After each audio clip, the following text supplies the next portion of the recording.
हे रक्त इथे सुकलेलं आहे. शिडीपर्यंत आम्ही नाही पोहोचू शकलो आहे. परत एकदा टॉर्च बंद केला आहे मी.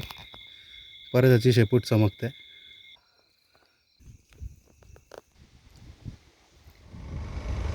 आता संध्याकाळचे 5:15 5:30 वाजत आलेले आहेत. एक 3 तासांपूर्वी आम्ही मुंबईवरून निघालेलो. पहिला आपल्याला सुरुवातीला 2-3 किलोमीटरवर खांडस नावाचं गाव लागेल. खांडसच्या पुढे काठेवाडी नावाचं गाव आहे. त्या गावात आमच्या ओळखीचे गृहस्थ आहेत. त्यांच्या दारात आम्ही आता बाईक लावून एक 6 वाजायच्या आधी, संध्याकाळी 6 वाजण्याच्या आधी शिडी घाट आणि भीमाशंकर ट्रेक सुरू करणार. खांडस गावातून दिसणारं भीमाशंकर तसंच सह्याद्री डोंगररांगेचं दृश्य. समोर त्या बाजूला दिसतोय तो टोकेरी पदरगड, जो भीमाशंकराच्या मध्यभागात आहे आणि ते भीमाशंकर आहे. तिथपर्यंत आम्हाला जायचं आहे. ही सह्याद्रीची मुख्य डोंगररांग आहे. जर आपण डावीकडे बघितलं तर तिथे धुरकट असा सिद्धगडसुद्धा दिसतोय. समोर पदरगड दिसतोय. हा उजवीकडचा रस्ता गणेश घाटाला जातो. आपण पुलावरून लेफ्ट घेतला आता एक काठेवाडी गाव आहे.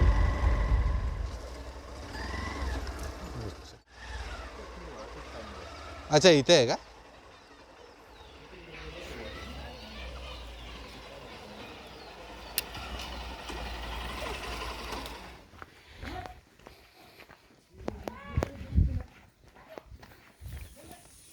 पदरगड दिसतो इथे. बरोबर 5:45 झाले संध्याकाळचे. जास्तीत जास्त 6:30 पर्यंत आम्हाला उजेड मिळू शकतो. तर पश्चिम दिशा आहे. आम्ही चढताना पाठीमागे सूर्य मावळताना दिसतो आम्हाला.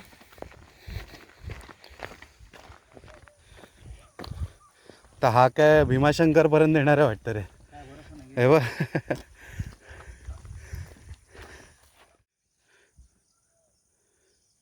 काठेवाडीच्या पुढे डांबरी रस्ता संपला. आता कच्ची पायवाट सुरू झाली आहे. आपल्याला पदरगडाला उजव्या हाताशी ठेवून डावीकडे जंगलात जाणारी कच्ची वाट धरायची आहे.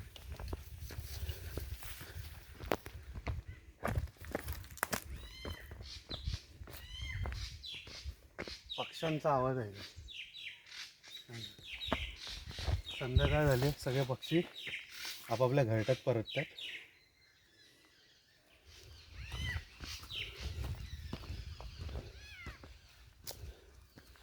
कोणते पक्षी आहेत नाही माहीत. कधी कधी जेव्हा साप पक्ष्यांच्या घरट्याजवळ अंडी खायला येतो, तेव्हा त्याला हकलवून लावण्यासाठी सगळे पक्षी एकत्र असे जोरजोरात ओरडतात. ट्रेकिंग करताना म्हणजे मोस्टली अशा जंगल ट्रेकवेळी कधीही फुल पॅन्ट, हे ट्रॅक पॅन्ट आणि फुल स्लीव्ज टी शर्ट घातलेलंच बरं असतं.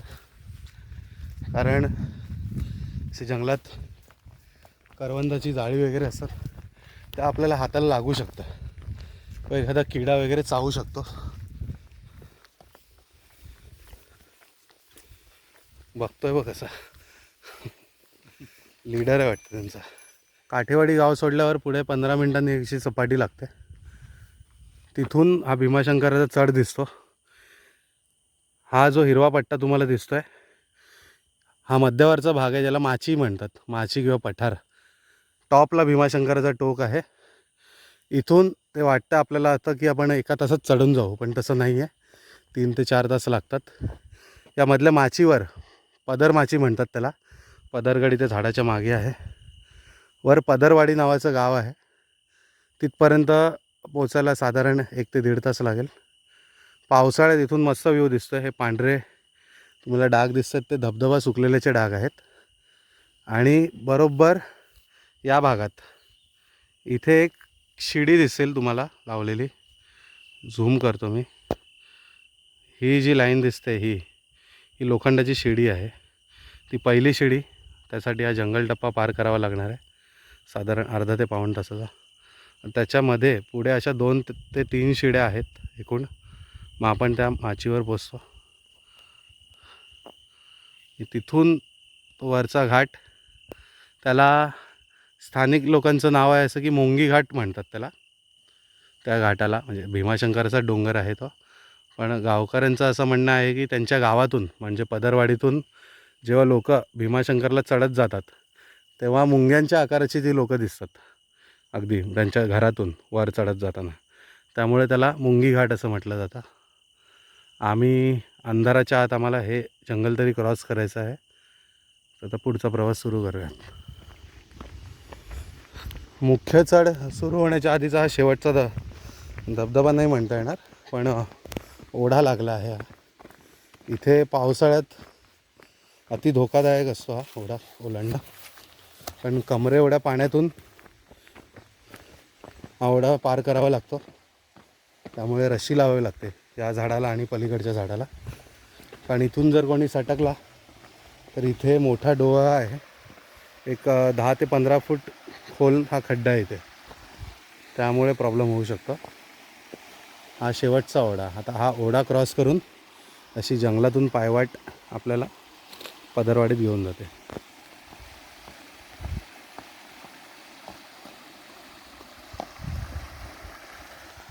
अंधार झाला आता. शिडीपर्यंत आम्ही नाही पोचू शकलो आहे. शिडीच्या अलीकडेच अंधार झाला आहे. टॉर्च सुरू केलं आहे आता. सो आता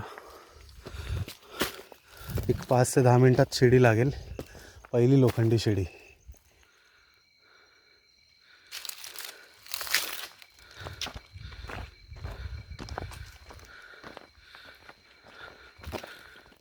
भीमाशंकरच्या ट्रेक दरम्यान आपल्या वाटेत अशी मोठमोठे खडक दिसतात, ज्याच्यावर काय लिहिलं आहे ते वाचता येत नाही आहे. पण एक आपण अशी निशाणी समजायची की आपण मुख्य वाटेवर आहोत. मुख्य वाट सोडून कुठे जायचं नाही. आता आम्ही रात्रीच्या वेळेला म्हणजे सूर्यास्तानंतर यासाठी आलो आहोत, पण आम्हाला इथली वाट माहीत आहे. पण जे कोणी पहिल्यांदा इथे येणार असतील त्यांनी उजेडाचा दिवसा हा ट्रेक करावा आणि पायथ्याच्या गावातून वाटाड्यासोबत घेऊनच ट्रेक करावा.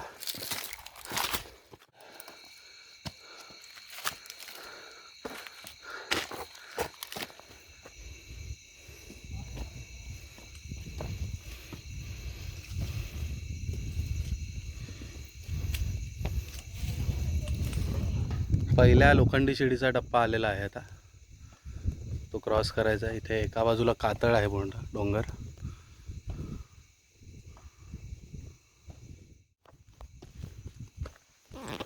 पहिली शिडी. इथे एक 1-1.5 वर्षांपूर्वी पावसाळ्यात या डोंगराच्या वरून दरड कोसळली होती, त्यामुळे ही शिडी तुटलेली, ही जी खाली पडलेली दिसते तुम्हाला. नंतर इथे गावकऱ्यांनी आणि काही संस्थांनी मिळून ही नवीन लोखंडी शिडी लावली. जरा जपूनच चढावं लागेल आपल्याला, कारण मध्ये त्यांनी सपोर्टसाठी हा बांबूसुद्धा लावला आहे. झाडाची फांदी आहे, त्यामुळे सावकाश.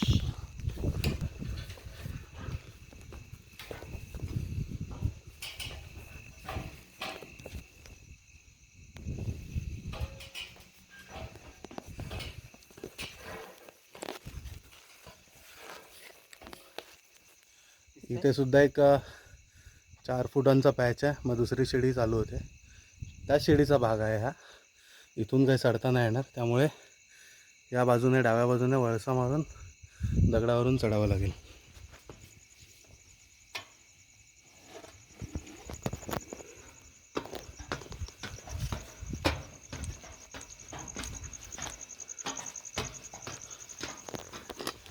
ही पहिली शिडी संपल्यावर एक दगडी पॅच लागतो. पावसाळ्यात हा खूप रिस्की पॅच आहे, कारण इथे लगेच उजवीकडे वळावं लागतं वर. पावसात शेवाळ असते सगळी. आता हिवाळ्यात थोडं पाणी वाहत आहे आणि डाव्या हाताला दरी आहे, त्यामुळे इथे नवीन पहिल्यांदा येणाऱ्यांनी सोबत गाईड आणणं अत्यंत गरजेचं आहे. हे दगडी टप्पेसुद्धा पावसाळ्यात निसरडे झालेले असतात. त्यामुळे जरा जपूनच चालावं लागतं.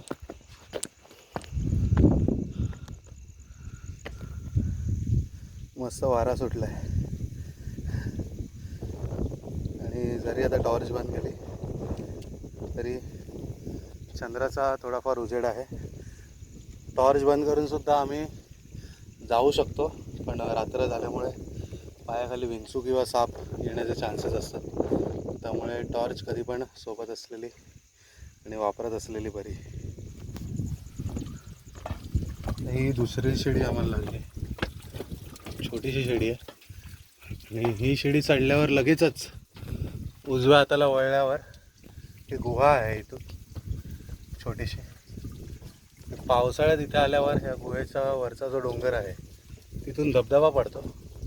आपण गुहेत असल्यावर आपल्या बाहेर धबधबा असतो आणि मस्त एक खालचं जंगल दिसतं. आपण ही शिडी कंटिन्यू करूयात.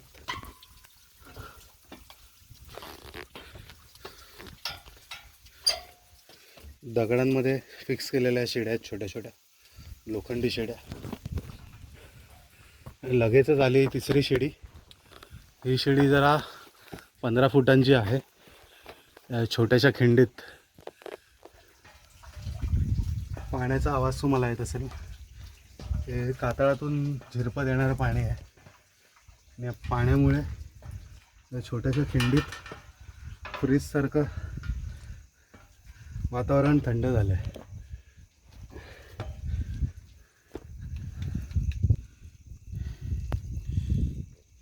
ही तिसरी शिडी चढून आल्यावर हा एक कातळ टप्पा लागतो.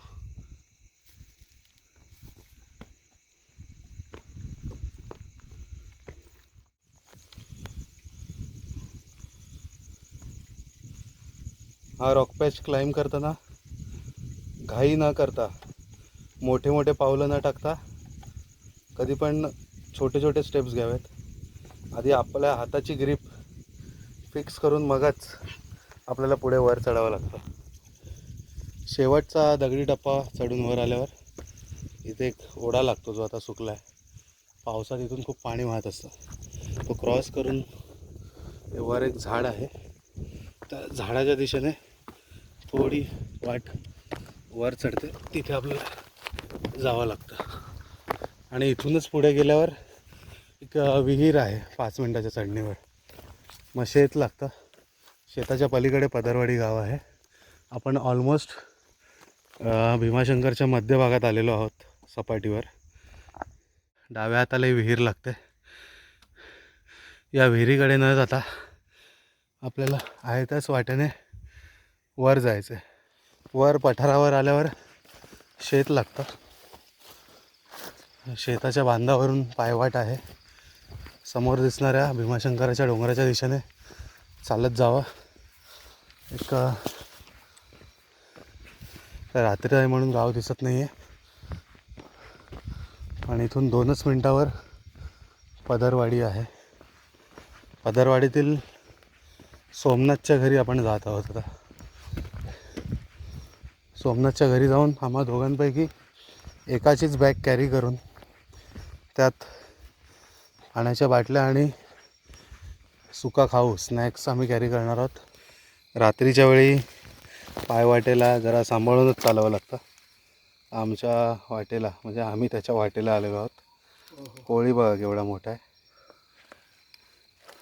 आणि जर आता आमच्या हातात टॉर्च नसता तर जाळं तुटलं असतं. आणि पदरवाडी गावातले 2 कुत्रे आम्हाला घ्यायला आलेत. त्यांना लांबून आमच्या टॉर्च दिसला आणि इथपर्यंत आलेले जाते.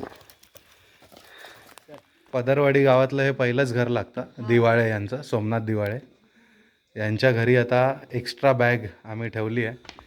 पदरवाडी गावातून जेव्हा आपण ट्रेक सुरू करतो भीमाशंकरच्या दिशेने, तसं इथे जागोजागी भीमाशंकराकडे जाणारे दिशादर्शक लावलेले आहेत झाडाला.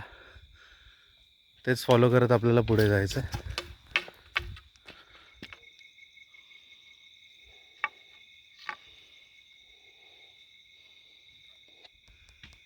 ट्रेक करताना कधी कधी आपल्याला 2 वाटा अचानक समोर येतात आणि वेळ रात्रीची असेल तर कधी शॉर्टकटने जाऊ नये. आता समजा ही शॉर्टकट वाट आहे, पण ही वर जाऊन अडकू शकते. लॉंगकटने जावं, जिथे हार्डली 20 ते 30 सेकंद जास्त लागतील, पण मळलेली पायवाट असते एकदम आणि कुठे अडकण्याची भीती नसते. आता काहीतरी एक चमकताना आम्हाला दिसलं. आधी वाटलं काजवे आहेत, पण नंतर समजलं हा किडा आहे. आणि आता मी फ्लॅश बंद करतो. टॉर्च बंद कर जरा. फ्लॅश बंद केल्यावर ह्याच्या पाठीमागे जो भाग आहे तो शेपटीचा भाग चमकतो. हा बघा, फ्लॅश बंद केला आहे मी आणि त्या किड्याचा शेपटीचा भाग चमकतो आहे. मला माहीत नाही किड्याचं नाव काय आहे.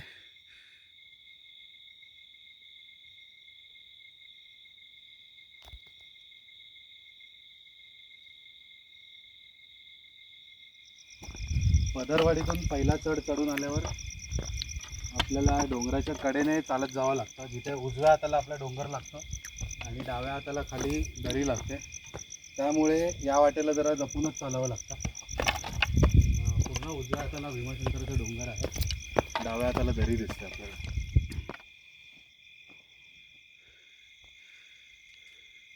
पायथ्याच्या गावांच्या लाईट्स दिसतात आता मस्त. वाट आता हळूहळू जंगलाची होत चालली आहे. दोन्ही बाजूला दाट झाडी आहेत, म्हणून आम्ही मुद्दाम काठीचा आवाज करून जातो आहे.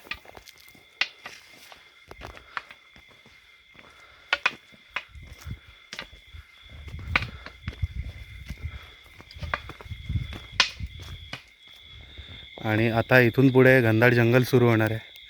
त्यामुळे इथं आम्ही एक 5 मिनटं थांबून पाणी पिऊन मग पुढच्या वाटेला लागू. भीमाशंकराच्या आता मुख्य जंगलात आम्ही एंटर केलं आहे. रातकिड्यांचा आवाज सुरू झाला आहे, ऐकू शकता तुम्ही रातकिड्यांचा आवाज. आणि मगाशी मी जसं म्हटलेलं, मोठमोठे खडक लागतात आपल्याला. सह्याद्रीच्या पर्वतरांगेतील मुख्य असं हे ठिकाण आहे आणि 12 ज्योतिर्लिंगांपैकी एक, भारतातील 12 ज्योतिर्लिंगांपैकी एक भीमाशंकराचं देवस्थान आहे. त्यामुळे श्रावण महिन्यात इथे अनेक भाविक येत असतात. तसेच शेकडोंच्या संख्येने इथे ट्रेकर्ससुद्धा येत असतात, शिडी घाट, गणेश घाट चढून. गेल्या 2 वर्षात जे चक्रीवादळ आलं, जे निसर्ग किंवा मग अजून कोणतं तोक्ते चक्रीवादळ, तेव्हा सह्याद्रीत मोठ्या प्रमाणात हानी झाली. सह्याद्रीच्या डोंगररांगेत ही अनेक वर्षांपूर्वींची, म्हणजे जवळपास 100 एक वर्षांपूर्वीची झाडं अशी पडली आहेत. आता हेच झाड नाही म्हटलं तरी 20 ते 25 फूट रुंद हे झाड आहे. रुंद नाही, सॉरी, लांब झाड आहे जे पडलं आहे. अशी अनेक झाडं इथे पडलीत. शेवटचा काही मिनिटांचा चढ बाकी आहे. सह्याद्रीचा पूर्ण खडा चढून आम्ही आता आलेलो आहोत. आणि समोर जी लाईट दिसते ती भीमाशंकराचा ST डेपो. त्या ST डेपोच्या पाठीमागून एक वाट खाली डोंगरात उतरते, जिला रानशेळ घाट असं म्हणतात. तर त्या वाटेने आम्ही एकदा उतरलो होतो, पण ती वाट जास्त प्रचलित नसल्यामुळे आम्हालासुद्धा ती वाट शोधावी लागली होती. ती खालच्या नांदवी समथिंग गावात उतरते आणि ही जुनी घाटवाट आहे सह्याद्रीतील. तर ती पण वाटाड्या नसल्याशिवाय करू नये कोणी.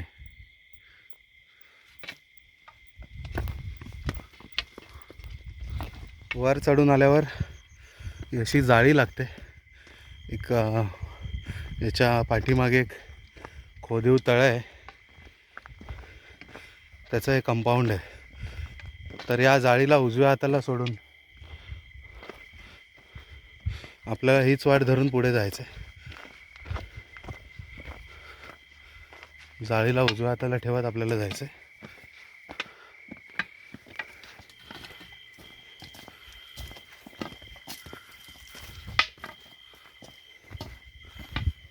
भीमाशंकरच्या पार्किंग लॉटमध्ये आम्ही पोचलो आहे. इथून देऊळ एक 2च मिनटावर आहे. 9:15 झालेत रात्रीचे. देऊळ किती वेळापर्यंत चालू आहे आम्हाला माहीत नाही आहे. पार्किंग लॉटपर्यंत आम्ही आलो आहे भीमाशंकरच्या. देवळातच जाऊन बघूया दर्शन मिळतंय का. देऊळ बंद झालं असेल तर बाहेरून दर्शन घेऊनच निघावं लागेल. या भीमाशंकराच्या गेटपासून खाली या पायऱ्या गेल्या. इथे जंगलात डावीकडे भीमा नदीचं उगमस्थान आहे. एक पाण्याचं कुंड आहे तिथे प्राचीन असं मानलं जातं की तिथूनच भीमा नदीचा उगम होतो.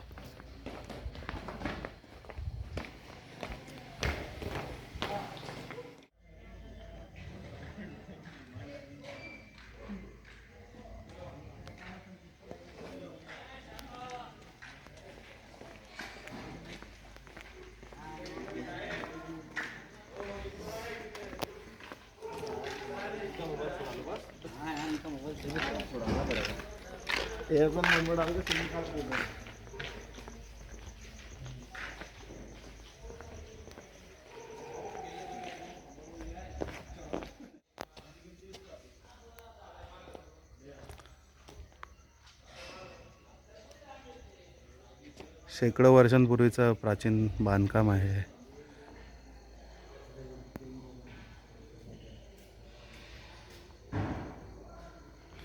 भीमाशंकर मंदिराचा मुख्य गाभारा.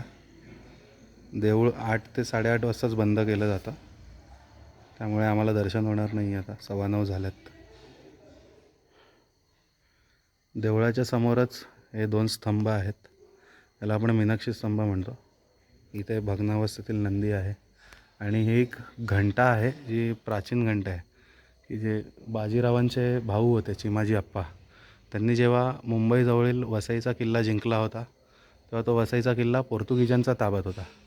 तेव्हा तो किल्ला जिंकल्यावर तिथे जी घंटा होती ती त्यांनी तिथून या इथे भीमाशंकराच्या मंदिरापर्यंत आणून या देवळाला भेट दिली होती.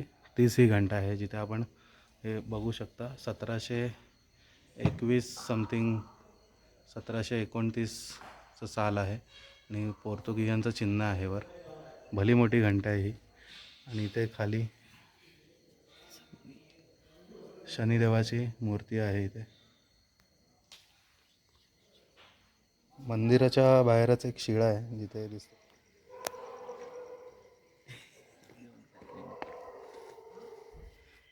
भीमाशंकर देवळात जाऊन आलो आता आणि आम्ही रिटर्न परतीचा मार्ग धरला आता. आणि इथे सुद्धा एक कुत्रा आम्हाला सपोर्ट करायला आला आहे. आमच्यासोबत तो चालतो आहे. बघूया आता तो कुठपर्यंत येतो आहे. मस्त हट्टा कट्टा तगडा कुत्रा इथला. बिबटे पण घाबरत असतील याला. सो बघू आता कुठपर्यंत येतो आहे. इथून खाली अर्ध्या तासात आम्ही पदरवाडी गावात, म्हणजे जिथे आम्ही आमची एक बॅग ठेवली आणि टेंट वगैरे त्याच्यातच आहे जेवणाचं साहित्य. त्या गावात अर्ध्या तासात पोचण्याचा प्रयत्न करू. 11 वाजण्याच्या आधी. 10:15 झाले तिथे आता. उतरण्याच्या वाटेवर हा आम्हाला सोबत आहे, आमच्यासोबत आहे आता. आणि असे स्थानिक कुत्रेसोबत असले तर मग आपली भीतीसुद्धा कमी होते. याच्या तोंडावर बघू शकता तुम्ही बरेच वार आहेत. बऱ्याच जणांशी फाईट करून झाले हात.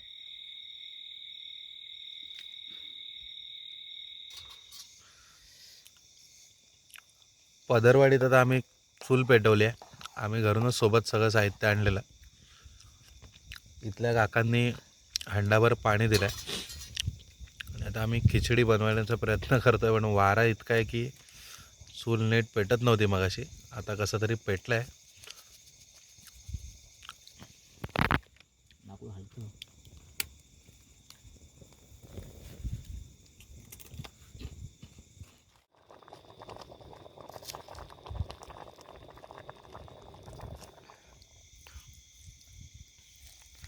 रात्रीचं मस्त जेवण तयार झालं आहे. चुलीच्या बाजूलाच बसून आता आम्ही जेवतो आहे. तसं आता पोटभर जेवायचं आणि टेंटमध्ये जाऊन अडवायचं. टेंट ऑलरेडी रेडी आहे, तयार आहे. आम्ही घरातून रताळे आणले होते आणि ॲल्युमिनियम फॉईल आणलं होतं.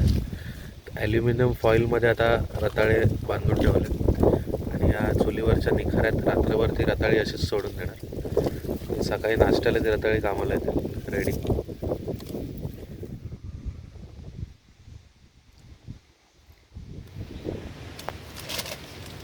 सकाळी 7 वाजले होता.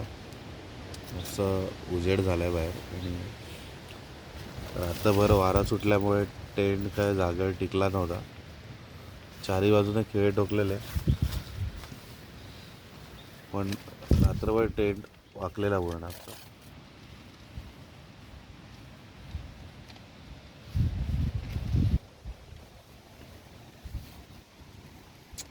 भीमाशंकरचा हा डोंगर आम्ही रात्री उतरून आलो. वरून भीमाशंकरपासून इथपर्यंत पदरवाडीपर्यंत हा कुत्रा आमच्या सोबत आला. काल रात्रभर टेंटच्या बाहेर बसून होता.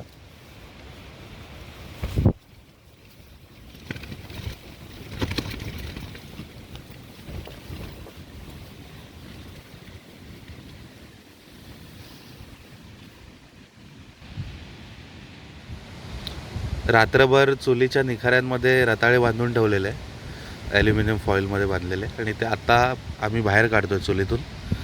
आता बघूया ते झालेत की नाही. चेक कर एकदा झालेत का. झाले हे का नरम वा, मस्त. आजचा ब्रेकफास्ट.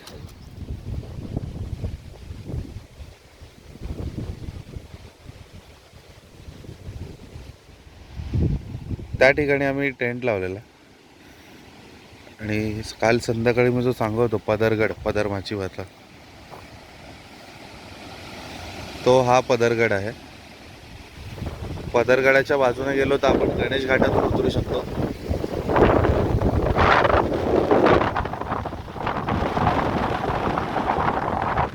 पण आम्ही तो लॉंग कट न घेता आता शॉर्टकटनेच शिडी घाटाने आलो, तसंच पुन्हा मागे जाणार.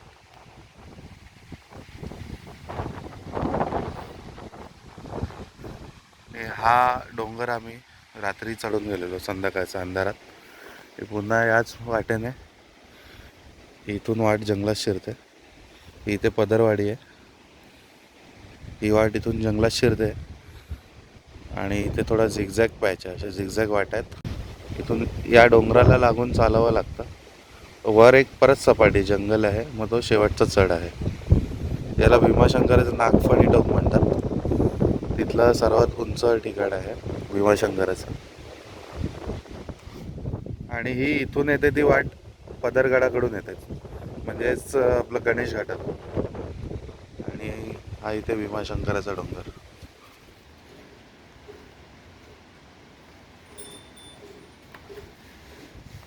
पदरवाडी गावातून आता परतीचा प्रवास सुरू. आता हे कुठपर्यंत येतात आमच्यासोबत.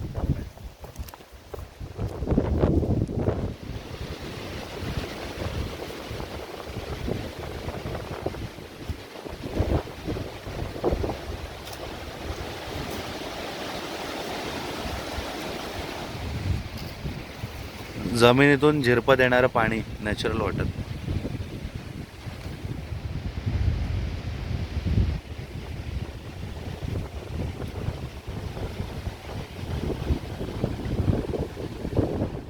पदरगड.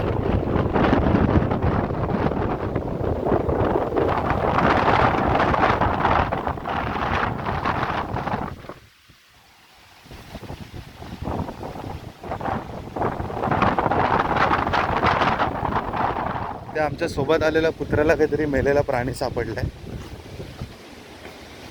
काय तो बघूया. यो यो,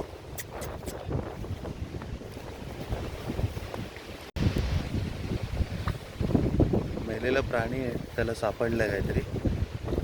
काय माहित काय आहे. कातडी आहे कसली तरी.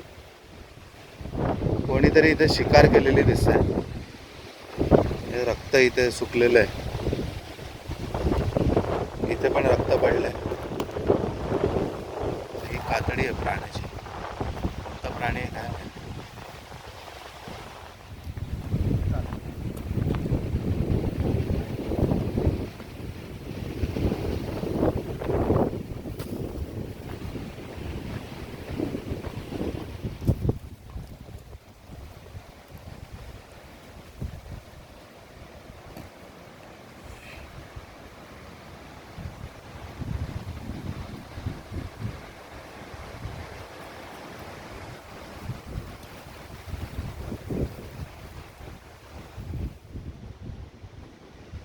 रात्री आम्ही हा चढ चढून आलेलो. हा दगड सेम आम्हाला उतरायचं आहे.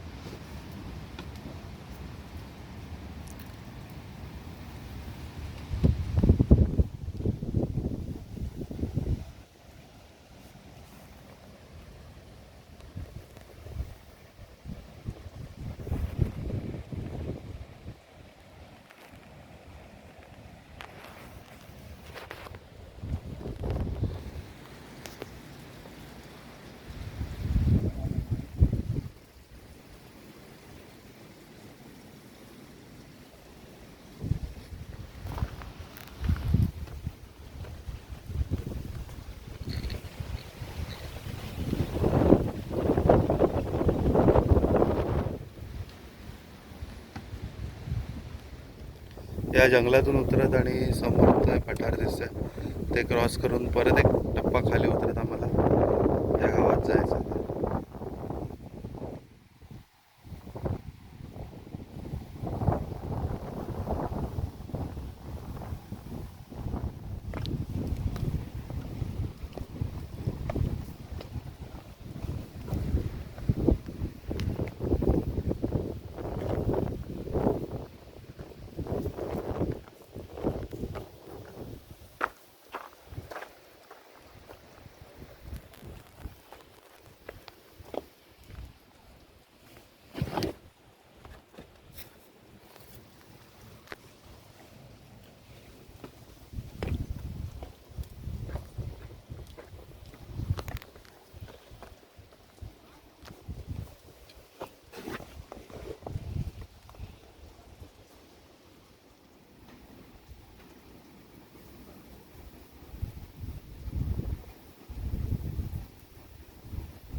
थंड पाणी मस्त.